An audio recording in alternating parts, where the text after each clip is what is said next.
Welcome to the South African Film Festival, everyone. And as always, we like to support the films that are part of the festival with as much background information as we possibly can. I'm Collins Rex, I'm one of the festival co-directors, and today we're focusing on one of those crowd-pleasing films that is part of the festival this year. It's a feature film called Kwiksilwers, and we're going to be talking all about the film. I'm delighted to be joined by four people today, or three people. Goodness, I can't even count this morning. It's delightful to have you with us today. Director Jordy Sank, writer and producer Gabrielle Blumberg, and one of the actresses in the film, Susanne Beyeres. And for those of you who've watched the trailer already, there will be no doubt that you will remember Susanne's character, and we'll talk a little bit about that as this Mm. morning progresses. So thanks all for joining us, and welcome to the festival. Thank Thanks you. for having us. Thank you. So, of course, you had your big opening night in South Africa in Johannesburg last night. So, congratulations on that.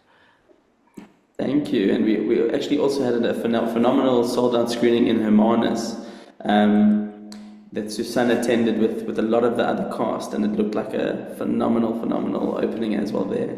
Brilliant, brilliant. Well, it's always good when the prophet, or in this case, the prophetess, is recognized in the home country, which is not something we can always take for granted. In fact, I've been saying to people over the last few days that I've been interviewing various people for various films that it's heartbreaking to me that many of the films we screen in the South African Film Festival are never seen by South Africans because they just don't make it onto the circuit here, which to me is it's tragic and it's mind blowing. And I'm delighted that yours is not one of those. So it's really good to know.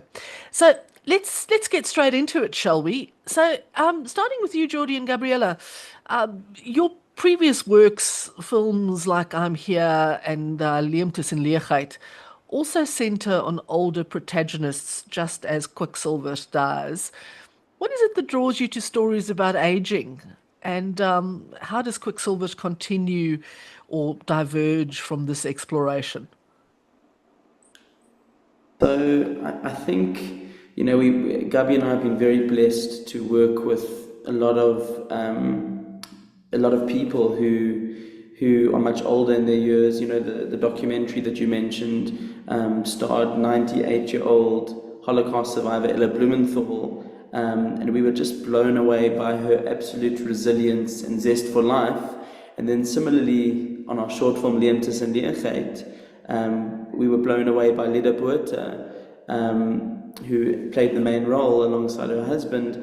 We were just blown away by her energy on set and her being so dynamic and her witty sense of humor. And I think we've just been very privileged to work with these older characters, and I think they've not only been inspirations in our personal lives, I think they've really pushed us in the direction of creating these projects that continue to star older characters and center on themes that are extremely relevant to these fiery, resilient characters. Indeed. Gabriella, anything you'd like to add? Sure. I think what's also been really special about this, you mentioned Leemtes en Leegheid, and that starred Lida Botha, who of course plays Elsabe in this film. And in Leemtes en Leegheid, we really explored the story focused around her character losing her husband, and this initial shock and process of grieving. And whereas what we've done now in Die Kwiksilwers is show what happens a year later, a year after someone has lost their husband. And although this is a comedy, there is still that heartfelt line that runs through it, and also explores the theme of grief, how it's not a linear process, how it comes in waves, how different your friends support you in different ways, how Elsabe and her son Vickers have different ways of dealing with the loss, but also that there's also this new chapter that one completely embraces, and that's what Elsabie's character does. Is she goes on this road trip. They're four very different women trapped in a car together, and they have these really these grand adventures and wonderful times together. And I think that we set out to make a film that was about not being ageist, but we sometimes on set had to catch ourselves out for our own misconceptions. When we were planning the schedule, we were thinking, will everyone manage such an intense schedule? Or will there's a scene where Leda jumps on the back of a bakkie that's full of goats, and we thought, okay, are we going to have to help her? But she just jumped on and just did it. And we find often that these actors have far more energy than we as the crew have, and it's just a privilege, just reinforce for us that we still perhaps have these stereotypes that that need to be broken. And I mean, what a cast! Four incredible women and a couple of guys, but these women who are strong and funny and witty, and it's just it's fabulous. And Susanne, I have to come to you now. Your character Linky, who is the flamboyant, out there, kaftan wearing, just delightful, but she shares a really special friendship with Elsabie, who Yes, is probably about the exact opposite in yes, terms of, yes. being out there and so on. Mm. Um, you don't build that sort of rapport without having a strong relationship with the Well, person. yes, I, So I've known, tell us about Lida and your yes. relationship with her. First, in terms of Lida, she is turning 90 in October. Oh my Now, we word. had our premiere in Hermanus, the local one, and for a whole, full house of ladies. And I have to tell you that there and on set, she was the one with the most energy, the most stamina, the one who always had a chuckle in hand, the one who never even took a quiet nap in the back of a combi when there was a chance. Her energy is absolutely amazing. And we all ask her, what is your secret? And then she just says, it's just genes. So, okay, Lida and I have worked together many times through the years in various Afrikaans movies and on radio, and I've just known her forever. So it was very easy building up a relationship with her. Yes, the character Anna, Tani Anna, June van Mesh, I've worked with her before. And Teresa, I met for the first time now, but I think our energies are so different. And so we complement one another so well that it just gelled from the first day. It's amazing. And we will probably kind of remotely remain friends for as long as we live. That's wonderful. And one of the things that the film does, it shines a spotlight on older women. And I think, Mm. we all have to be clear-eyed about the fact that it's probably not that easy for older women to get those juicy roles on screen. As older men tend Yeah, to have a longer shelf life, if you that's like. for true. That's But true. here we've got four women who are center stage. They bold, they funny. It's non-stereotypical in so many ways, and I think that's one of the things that audiences will appreciate about the film. It's not just, well, those are just old folks and old folks doing old folks thing. So, Susanne, how important is it for you as an actress of a certain age to be Mhm. represented on South African screens in the way that you've been represented in this film? It's not something that I think about philosophically. As an actress, you get a job, you do it. The birthday comes around, you realize, oh my goodness, I've turned 70 this year. And then you get on with it. So, to be quite honest with you, it's not something I think about. I know that if you're 70, people are probably not standing in a queue to employ you.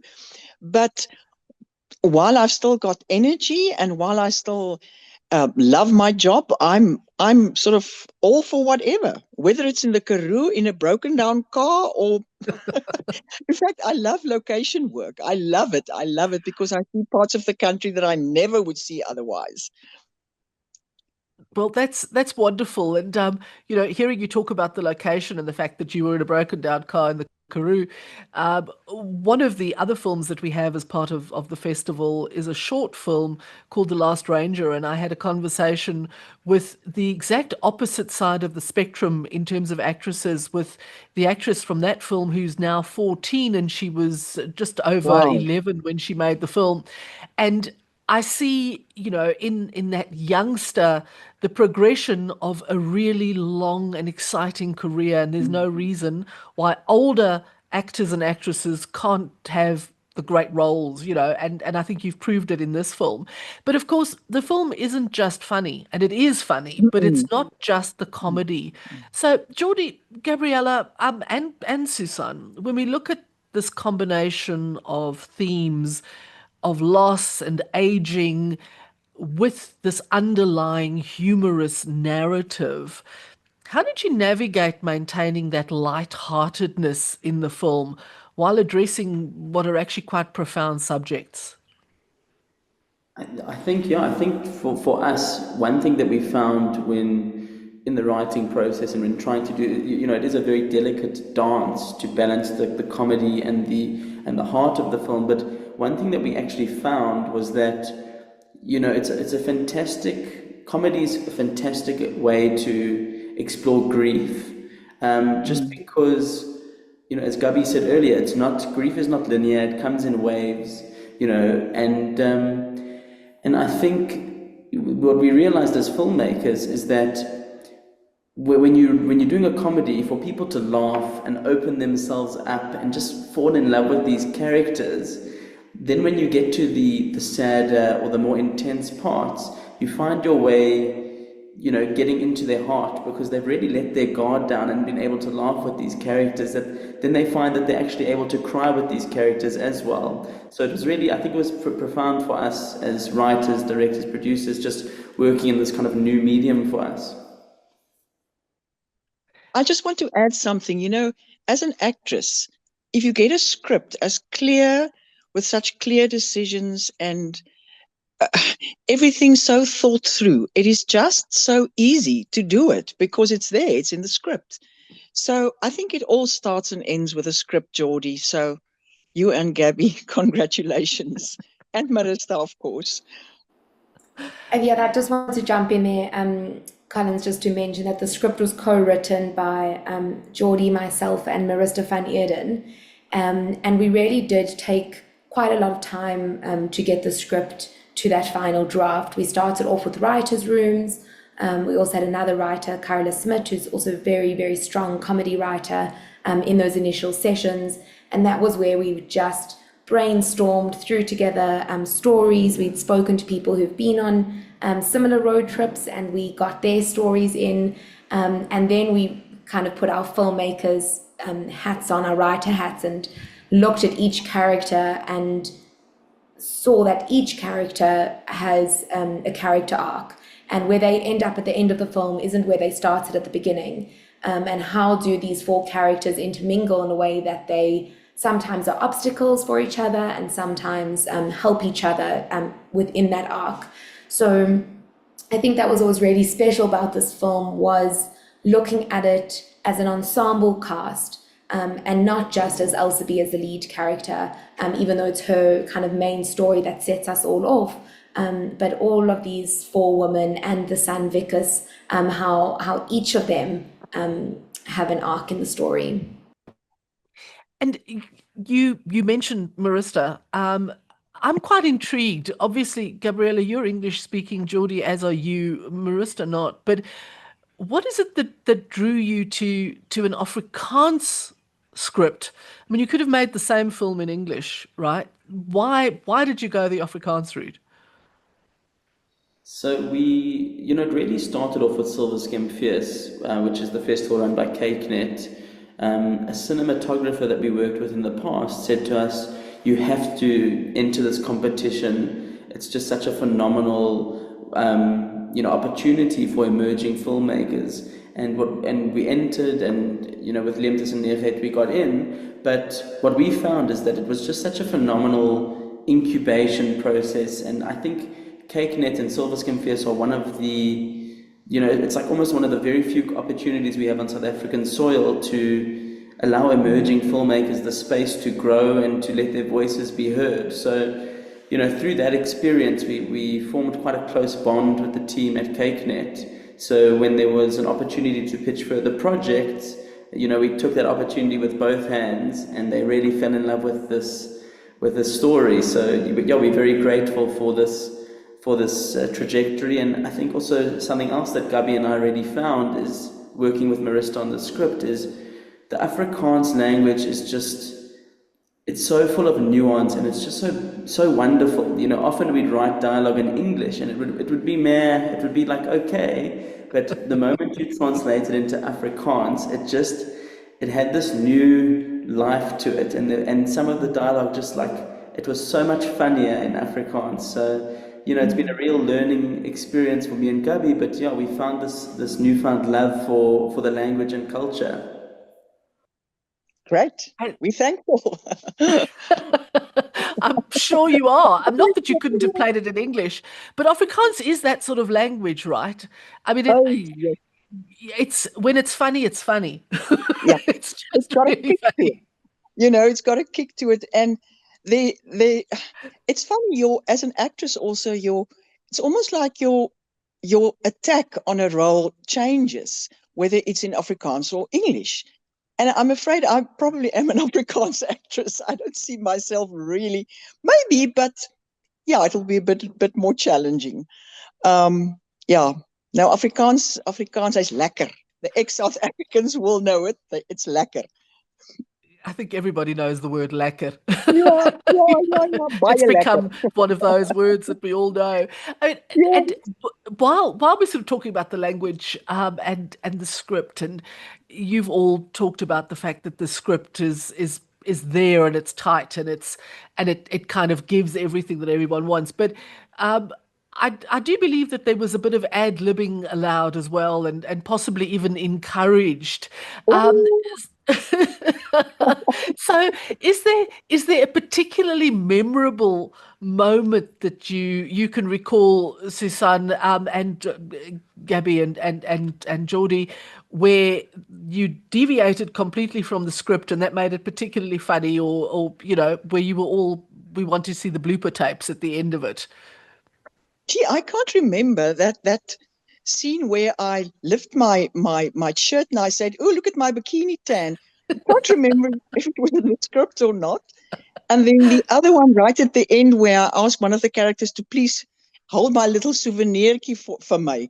I don't know. Maybe it was Jordy. Can you remember? Was it in the script, or did we really, really ad-lib a lot?